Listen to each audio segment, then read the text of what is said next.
Neil, what's going on with the temporary fire station? So since our last meeting, both the modular company Vanguard, as well as the apparatus bay company, New England Builders, have been on site. They are working and proceeding with their punch list work.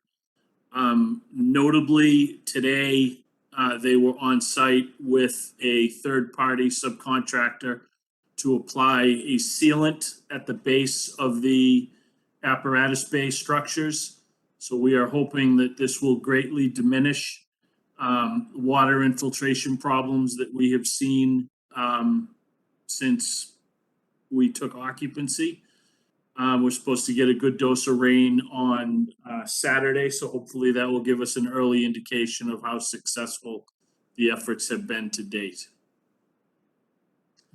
It is my understanding from an earlier conversation with Vanguard that they have completed their portion of the punch list, and I am expecting a report from Roger. I expected it before we resumed the meeting, but he was in transit, so I will get caught up on where we are relative to the apparatus bays and New England Builders. Okay, anything anybody wants to add? Chief, anything you want to add? No, other than the firefighters are putting a tremendous amount of effort into making it home. Most of the work has been wrapping up. We've been able to make some significant improvements since we moved in, and it's been a lot of hard work, but we're getting there. Good. Thank you. David? Just a question. Is the water issue the last punch list item, or are there others? And you said Vanguard wrapped up there, so is the water just the last issue? Truthfully, Dave, I don't know. I think that there may be some other minor issues, but I think the water is the biggest concern as of right now. Okay. Hello, everyone. Hello, Mayor. I saw Carol Collins is here as well. Thank you. We just got the temporary fire station update from Neil, and David asked a question. David, can you repeat that question again? The question is since Vanguard is completed with their punch list items, I was wondering if the water issue was the last punch list item. Certainly is, based on what I saw today. Okay, any other questions or comments from the committee? Looking at everybody. Okay, great. Thank you, Neil. Now I understand there's going to be an architect's presentation. So who should I hand this off to? Katrina? Yes, I would like that opportunity, Mr. Chairman. So what I will ask Adam to do is to start bringing up on the screen some information about the design that we've developed to date with the input critically from the chief and his team. And we will go through all the parts of it that are new to most of you. You know, most of you have seen some of what the work has been. And I do want to give you some orientation to this. So I'm going to walk you through plans, and we'll see kind of 3D images of what we've designed to date, but we'll start with the site plan here and the footprint of the building on the site. We have the different colors mean different parts of the building. Bays are on the left. North is to the right where Main Street is, orientation on this plan. And you can see the driveway into the lot along the bottom of the page. So the bays on the left with bay support being the yellow. Then on the right-hand side of the floor plan, there's living, administration, bunking, and public areas as part of the building. One of the changes from the last time we showed you this plan was the generator location on the west side of the building. It moved from kind of the southwest corner of the building to where it is now behind the ambulance bays. And we did that relative to making sure that the secondary electric service is shorter. So that's less expensive than it would be if it had to run farther. Those are some of the minor things about the site plan that I did want to mention. We do have space currently shown on the plan towards the bottom for the cupola. And we did see the pictures from Roger today of the cupola that was removed from the former building. And we saw what shape it's in. And it sounds like there may be a bell going back in there at some point, but that's for someone else to work out at this point. On the lower right-hand side, close to Main Street, we do have an area set aside for memorial. And what the nature of that is, we don't know yet. That's something that needs to be worked out during design. So at this point, I'd like to move from the site plan to the building floor plan. I think that's the next sheet. Katrina, can I ask a Yeah. question? Oh, sure. Anybody can jump in and ask questions, please. That cupola that you have listed there, what if that was to become the memorial? That could become the memorial. We don't have any issue with that. You know, we were just saying, we know that we need some footprint on site for a variety of elements that the city and the fire department want to incorporate here. So, you know, we're open to ideas about the design. Certainly the recovery of it off the building and then its kind of repair will certainly impact what you'll want to do with it. But that's flexible. You know, it's not a set in stone location on the site. We have opportunities here. Okay. Does that answer your Question? Just a question. I had somebody approach me locally that was interested in restoring it. They're quite talented. They would even go leaf it. And I'll just pass that information on to you later, but just wanted to give you a heads up on it. They would go leaf the cupola, you're saying? Yeah, I don't know that would be real gold, but No, I understand. I didn't know. I thought you might be talking about the bell and I was not, yeah. whatever. Okay, so is that something, Katrina, you want? That's not for Katrina though. That would be for the chief, right? Yes, that would be for Yeah, the I guess, yeah, it would be for the chief, I guess. All right, so Okay. chief heard your message and the message been given, so that's good. Okay. Any other questions about the site plan before we move on to the floor plan? Can I just ask and this is, I'm sure this is not a high priority for everyone, but given what I've seen with the temporary station and kind of the way that the firefighters are using space outside, partly because they have to, but I know that we aren't able to acquire that piece of land sort of on the, you know, that backs up onto the railroad tracks. Will we have access to that? Will we have can we acquire an easement or of some kind or something? I'm just wondering because I just look at this site and it's compact, it's urban, but yeah. Right.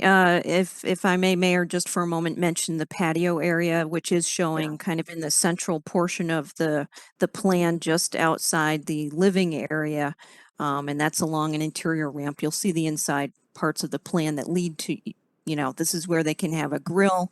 It can be secluded, have a little, you know, either shrubs or a low wall type of privacy there. So there is space on the plan showing right now where that they can occupy outside the building. Okay, and Mayor, you wanted to also mention? I just wanted to chime in about the piece of property.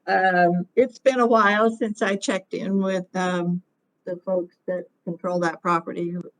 And it didn't look promising then for us to be able to purchase it, but for reasons that probably don't make a lot of sense. So I will get to it in good time and go back around to them and try to persuade them to let us have that property as opposed to purchase that property.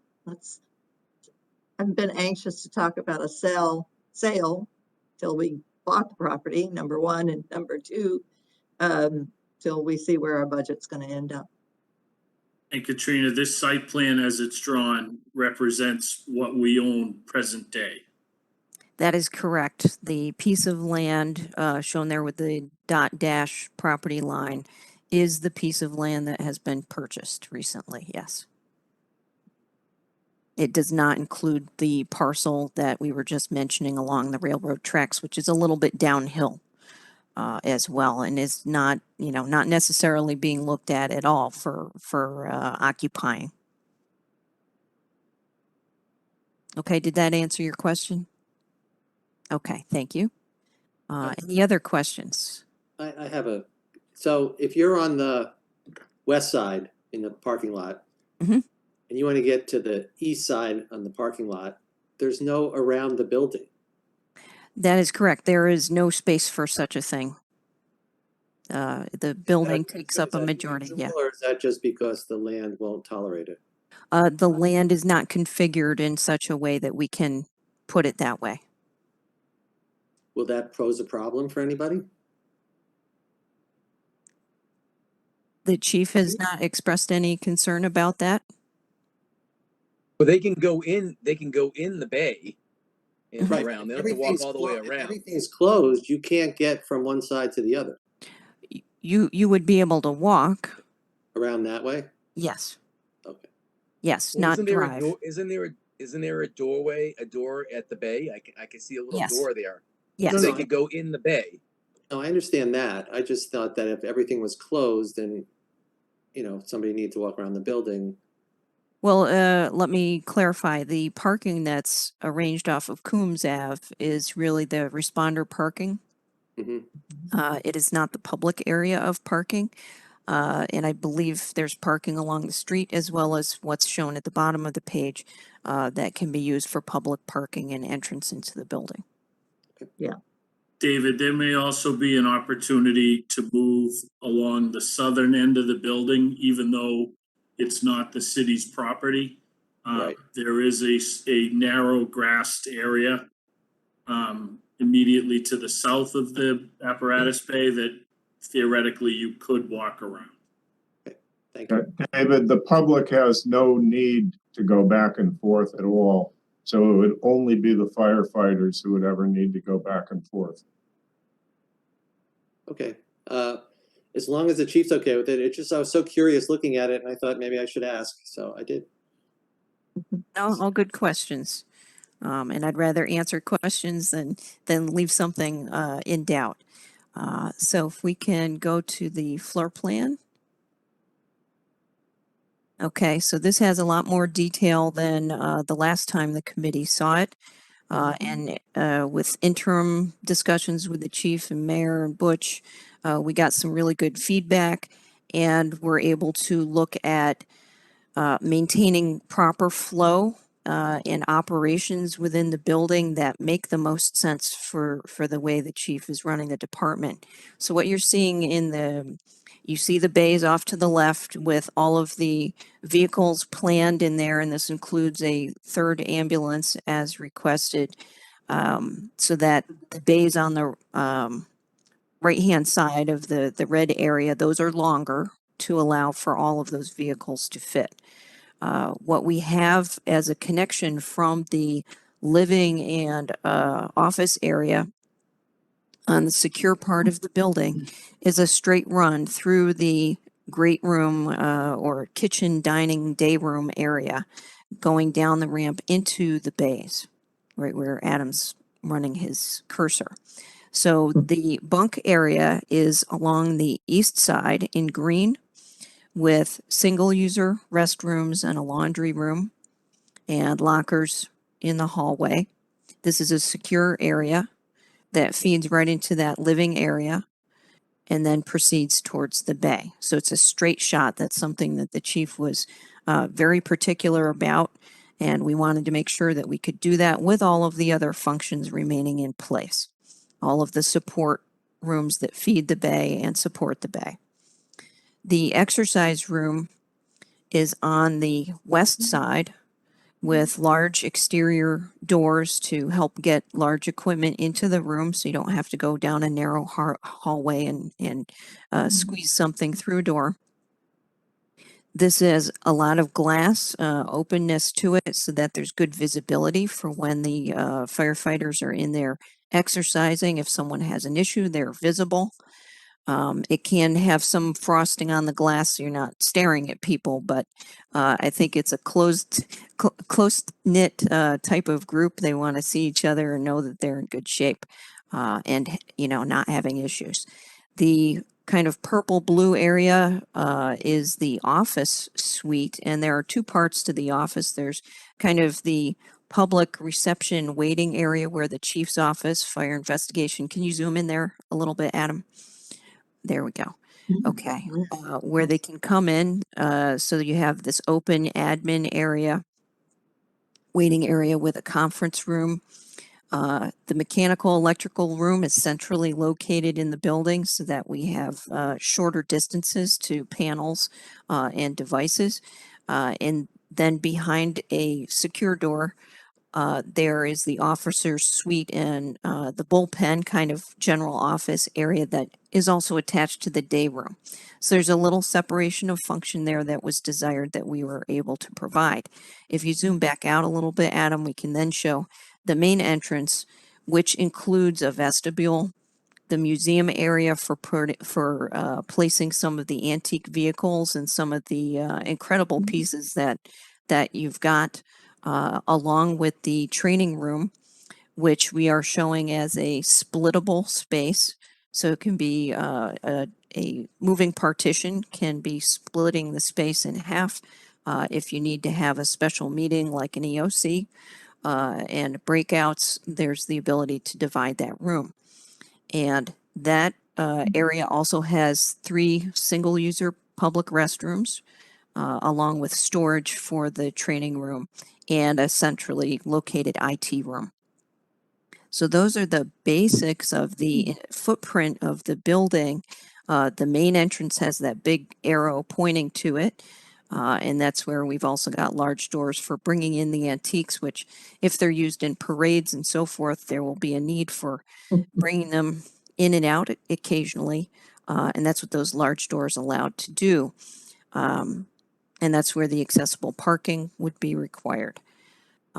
So any questions about the internal layout of the building, which I think the chief, I know we showed it to you and talked to you last week, made some more adjustments. Do you have any additional feedback that you'd like to mention at this time? I don't. I just, well done. It looks good. I have a question. So can you point to where, so if I'm the public and I'm coming into the fire station, where will I enter and how far can I go? And if I'm meeting with anybody in the fire department for an administrative reason, will I be led into the purple area or will I be meeting somebody in another place? That's a great question. I think operationally, it's a question for the chief of whether there are certain doors unlocked during the certain time of day, but you would come into the vestibule, as Adam is pointing out, into the vestibule. And, you know, it could be open during business hours for people to come and look at the museum artifacts and so forth. But as you go down the hallway towards the west, there is the door on the left that leads into the admin area. So it's the chief's prerogative to have his office open during the business hours and take incoming visitors and deal with them that way. That's my understanding. Chief, correct me if I'm wrong. I'm sorry, say it one more time, Katrina. Where it's highlighted there, that Adam is showing the area that someone off the street, if they're looking to meet with you or anyone in your office, they would come into the area that way. That's correct. They would be, they would go in the vestibule and then they would be led into the office space. So someone would come from the office space, go out to the vestibule and let them in. Is that the Yep. idea? It's not ideal, but because of the layout of the land and maintaining the shortest amount of run for the firefighters to get to the apparatus, that's the best way to accomplish that. Okay. Any other questions about the layout and the organization of the plan?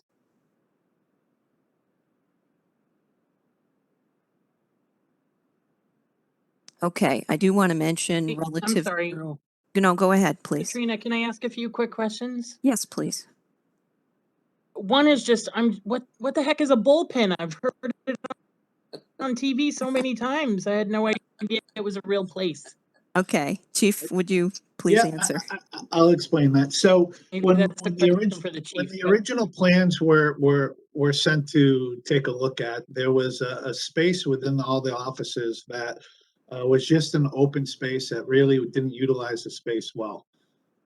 So by taking one of the offices and taking that middle space, if you will, and making it open, we put what we call a bullpen. What this does is allow us to have a space that's like cubicles and whatnot for the privates to do their reports, and gives us more opportunities for more spaces for desks.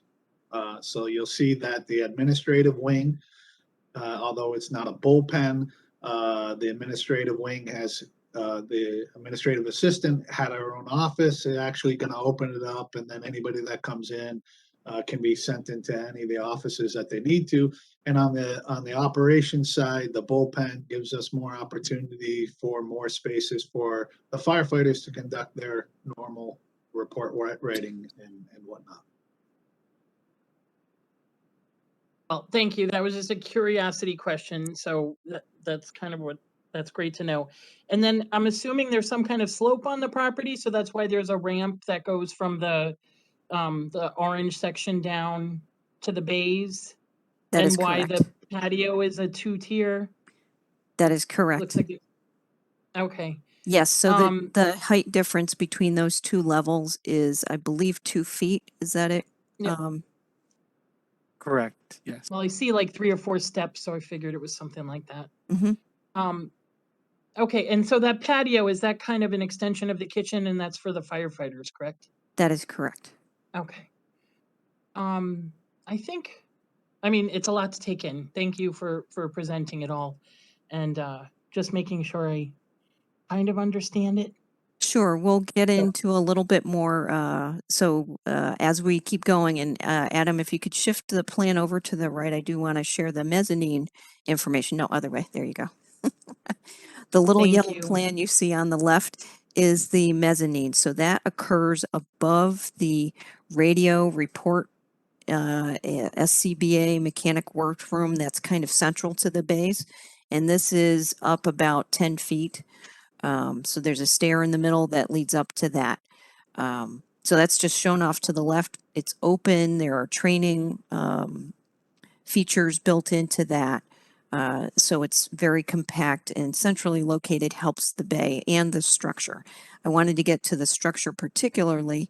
I know that what you're seeing on the floor plan are a bunch of jogs throughout the building, but they are very intentional, related to what we anticipate doing for the roof and the facades and the structure, to make as much of the structure as repeatable and the same sizes of steel, so that when we get to the construction of it, you don't have 50 different types of roof joists. It's down to, the fewer, most repeated things is going to bring economy to the project.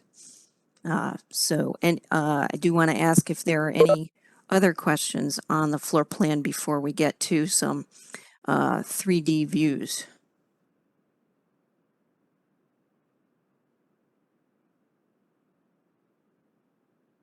Okay, Chairman, I'm I not, was on mute. okay.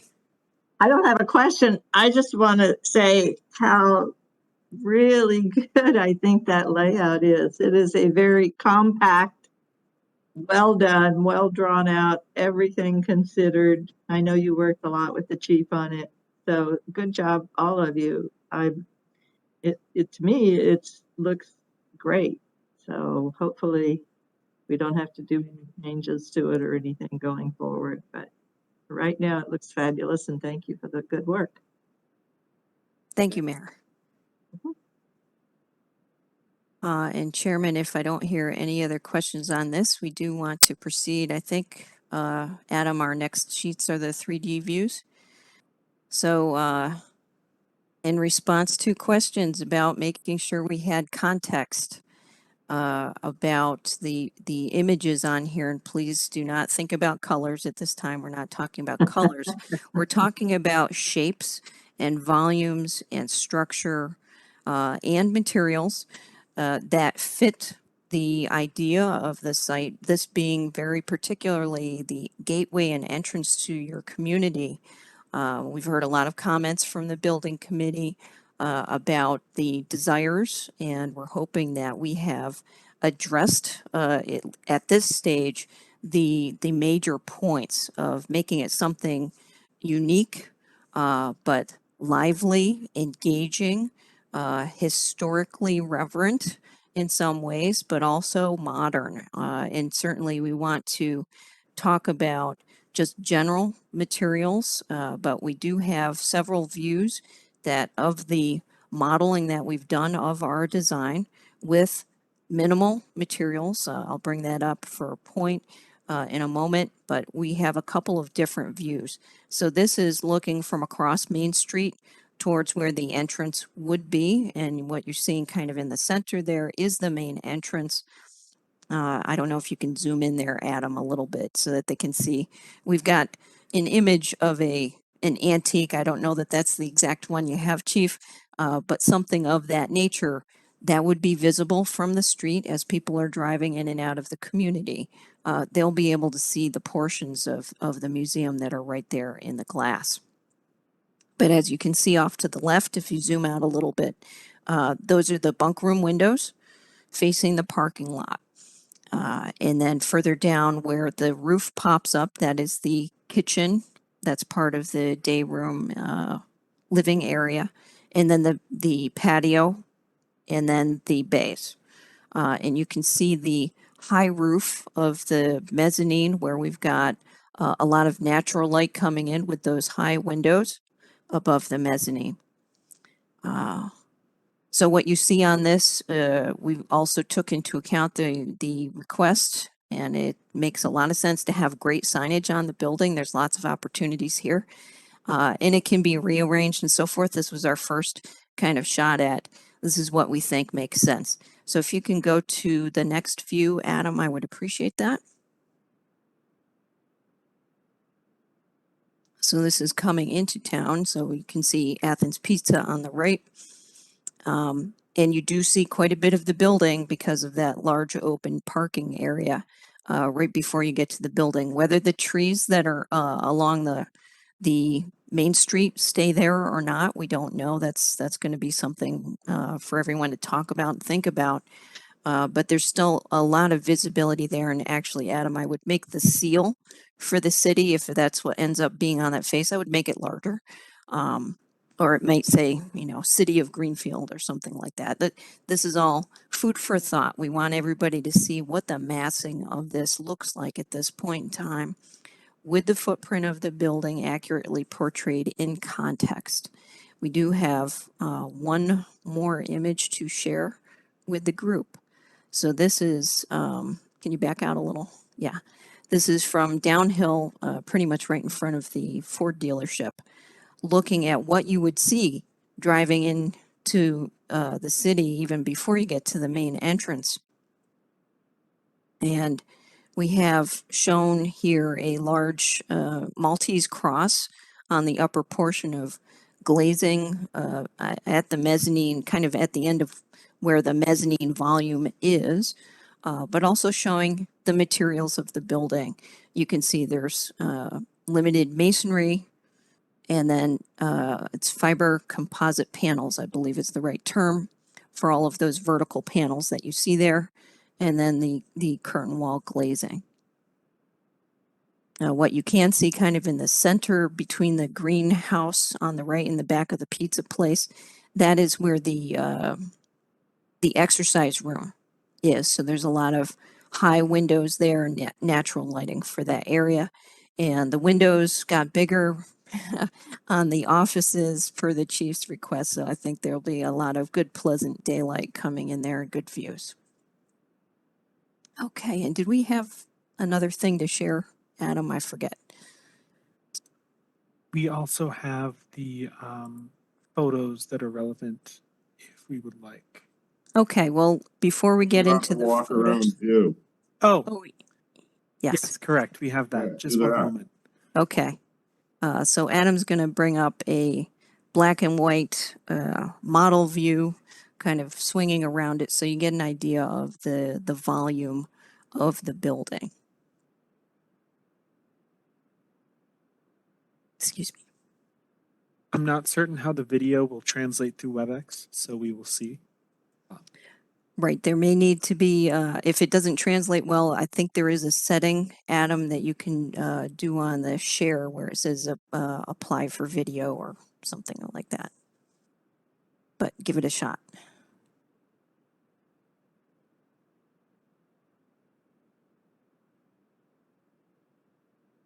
So this is along the east side, coming from the southeast corner, looking at the bays, the patio area, the kitchen, and the bunk rooms,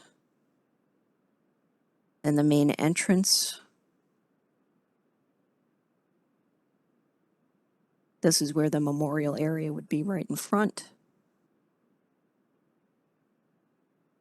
The training meeting room.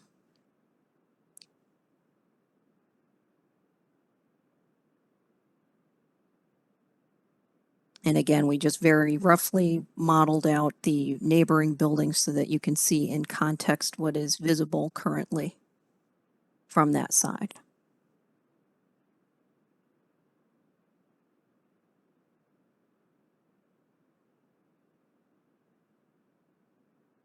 And this is the west side of the base.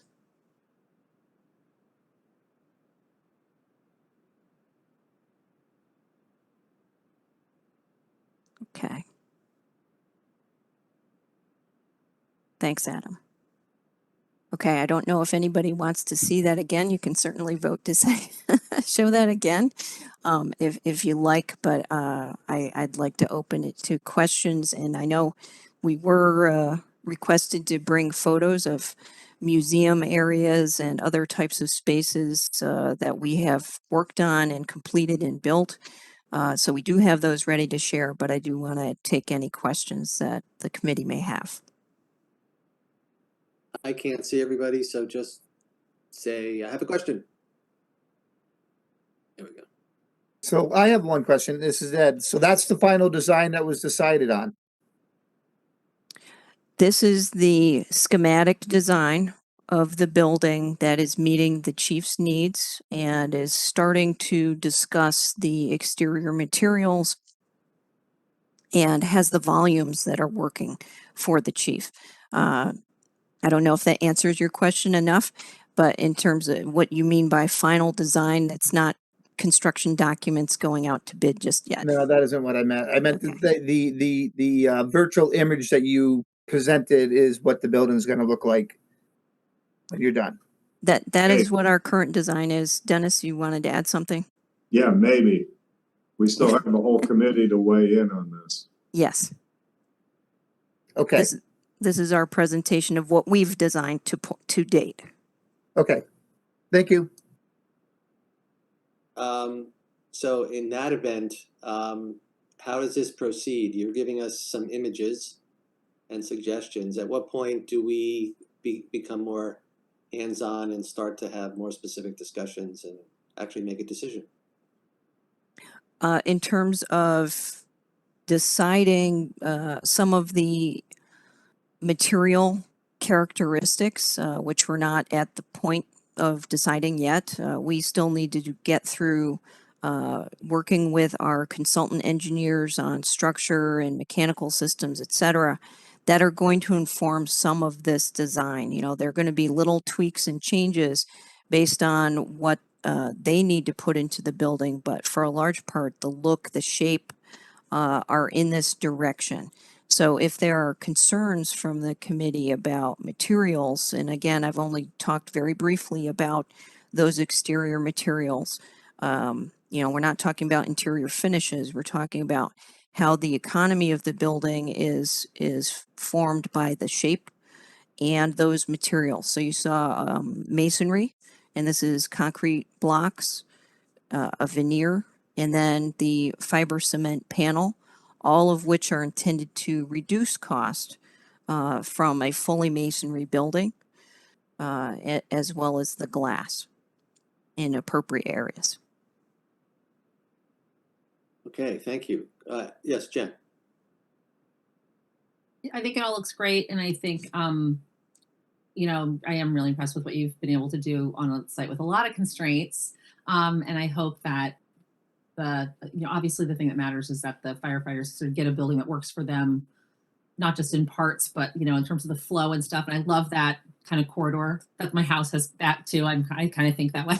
So I love it. One concern that I have, I think the only concern that I have is just from the streetscape point of view. I mean, first of all, yes, those trees are a problem because they're not the right scale, and our street trees have a lot of issues, whatever. But also just from like an urban planning and design perspective, it's a lot of wall for a street.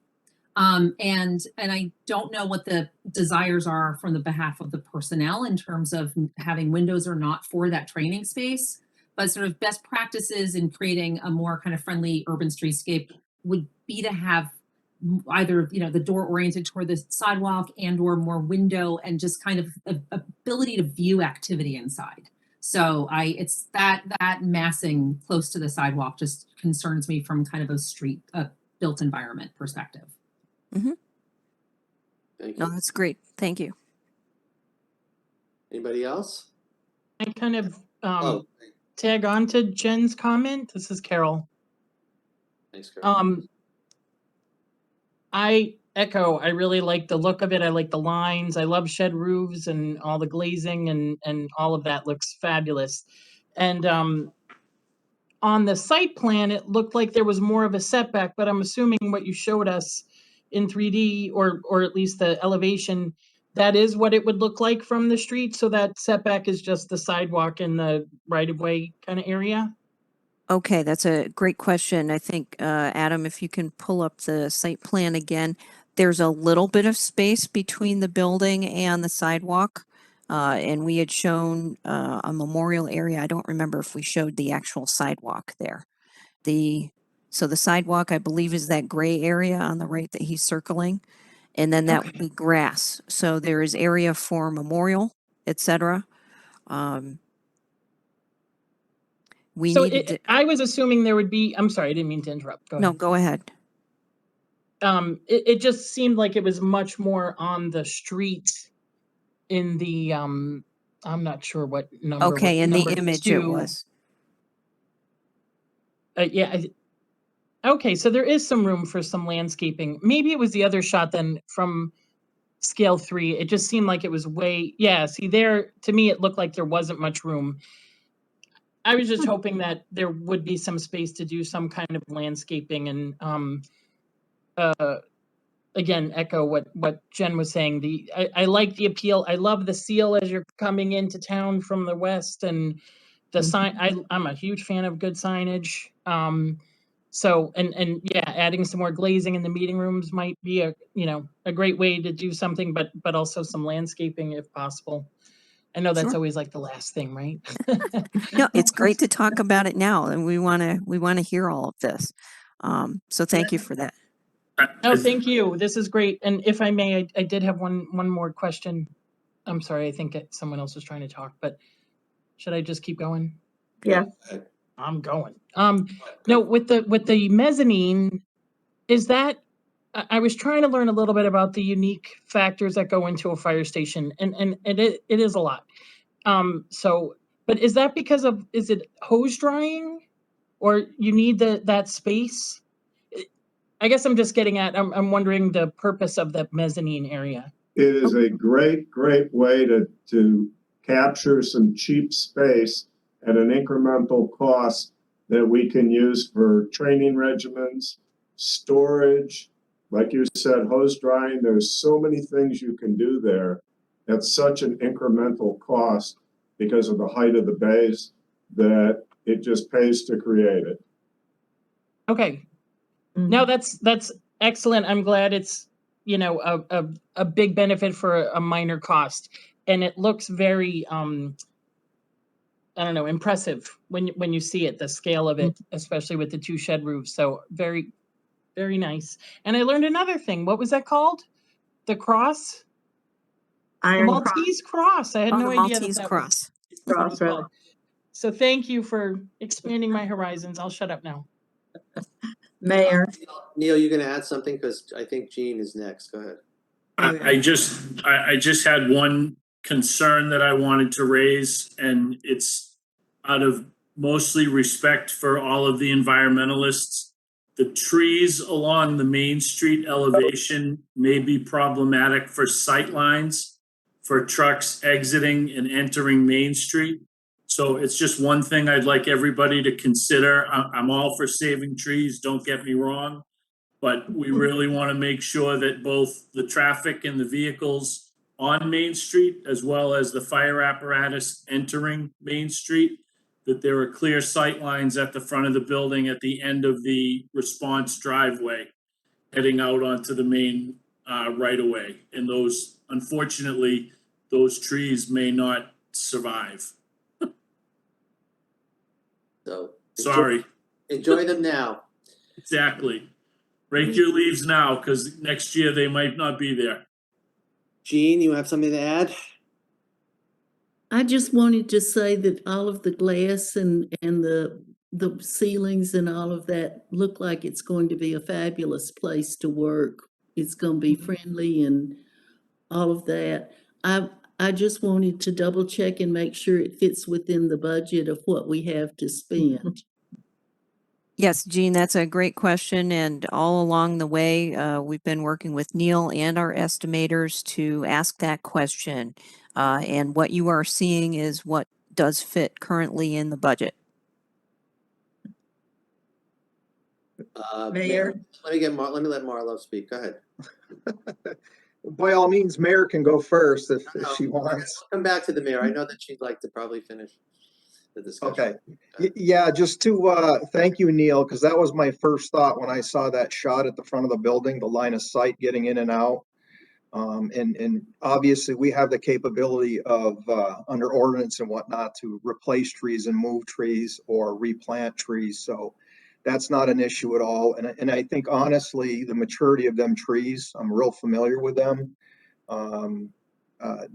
They may have to go anyways because of the line of sight, and then we could always dress that tree belt in another way, and whatever grass belt is at the front of the building before the sidewalk. So thank you for bringing that up, Neil. That was my first thought when I saw that shot. Thank you. Mayor? I will take my opportunity to speak. I don't have to wind it down. If other people want to speak, I'm okay. If you're okay, David. But so yes, I was going to talk about budget and trees, and Jean and Marlo have beat me to the punch. But I did want to remind people that there's a finite number of designs that we could have given our budget. So I think right now they've done a great job, and I agree with all the comments that have been made here. As far as trees go, let me just put in a good word for trees because that's what I do. The library took a whole bunch of trees. And or will by the time it's done. I can't recall on the landscaping plan of the library where they were replaced on that property or if they were, but I don't believe so. So there are people in Greenfield who prefer that we keep good trees on Main Street. And I'm one of them, but I also understand the safety issues that you're talking about. So be prepared to plant a tree on that grassy area as part of your landscaping plan. Or relocate one that's already there, but if I'm not that familiar, not as familiar certainly as Marlo is, with the age of the trees. So it might be easier to plant a decent sized tree and watch it grow then. Along with the Marlo and then Jen. Yeah, I think the easiest. we lost that sycamore at the top of Main Street. It's like, you know, there are beautiful trees that are more appropriate to the scale of these buildings that Yeah. we should be replacing with. So it's a great opportunity to do something that is like majestic instead of kind of twerpy. Yeah. Those trees. P3. Okay, I Marlo. think the simplest and easiest way to get through, if there's 4 tree removals, we replant 4. And I'm not saying necessarily on the site, but No. you know, we find a way. We do have the tree grant. We planted another 80 trees this fall, so we have plenty of opportunity to more than make up for the 4 trees, I guess, is what I'm trying to put out there. Thank you. Thanks for that discussion. Anything else? Any other Yeah, legal? David, this is Dennis. I have a suggestion for the committee. And whether it be trees or landscaping, the cupola or the memorial, I think that whole front area would be a wonderful place, you know, for the community to kind of decide, what do you really want it to be? And how do you want it to blend into the building, the community? And, you know, put some real thought there. Whether it's low landscaping, signage, memorials, cupola, trees, that's a real place you can have an impact and spend a little time thinking about how you would like that, you know, to be the approach to your community. Thank you. So can I ask a question? Please. So is there any way to bring up the side or the front of the building again? Adam can do that. Especially the side of the building? Which side? The main side, the one facing, right there, that look right there. So can we do or have a little explanation, how the, overall design is in reflection to the utilization of the space? And why that this design, has more of an impact on, based off of the space being used versus something such as a more traditional looking colonial style building that Greenfield is accustomed to for a fire department. So specifically, there is a lot of feelings out there that the fire station should look maybe not rustic, but colonial, traditional style look, which I think the back of the building looks like that. I think people will easily get hung up over the color design of the building, the gray and whatnot. Yeah. But can you talk a little bit about that? How the actual utilization of the space kind of dictated some of the design on this? Sure. I'll ask Dennis to help me out a little bit, but I'll take a jump in here first. Certainly, the entryway being a lofty space with a lot of visibility that lent itself towards this large glazed volume. And as an entrance area, it should have this emphasis of this is the important thing, so that informed that the height of it. And adjacent to that, you've got that large meeting training room that also needed height for the volume where you have a large number of people. And I know we didn't show low glazing. Part of that is intentional, but that doesn't mean it's rolled out. Just to have people who are in there focused on the work that they're doing, and they will need a lot of surface area on which to have presentation boards, maps, etc. So we can work with that. That's detail. But the volume itself needed to be larger, needed to be taller. With the smaller, more close space, the bunk rooms, we don't need high ceilings. We don't need lofty spaces there. It should be comfortable, close spaces for the comfort. And we're talking about the physical health of the firefighters as well as the mental health of the firefighters, giving them some spaces that are tailored to them, to their use. And as the chief said, the functionality of having those spaces directly lined up so that they can get into the bay lends us to having that smaller, shorter portion, that volume in the center of the building. Then we've got that the volume where the kitchen, day room, living area and exercise room for the lighting, popping up that volume to get the windows up high to get the light deep into the space, not only good for lighting and energy use, but also for that comfort factor. This is their home away from home. The bays, I think, are pretty straightforward and self-explanatory to the chief's point in terms of how that looks relative to, let's say, something that's more historic. You've got more masonry there. But we wanted to be sensitive to both concerns, you know, not just the historic nature of what the community is used to, but also looking to the future, which, you know, we're hearing a lot about the community being future looking, you know, forward looking. Dennis, do you want to add anything to that? Yeah, one thing I would add is when you have the number of types of spaces we have, so for example, like Kate mentioned, the lobby, or a high area such as the big meeting room, higher areas such as the exercise, kitchen day room, and then lower areas, when you start jumping up and down in volumes and roofs, to fit that into a colonial look, which is peaked roofs, you know, and traditional styles, becomes, number one, very expensive, number two, kind of clunky. It's a difficult exercise. I'm not saying it can't be done, but I think, you know, in trying to keep with budget and not being clunky and including the light that everybody's talked about, those are not necessarily, you know, traditional elements and don't fit well into a traditional kind of volume, if you will.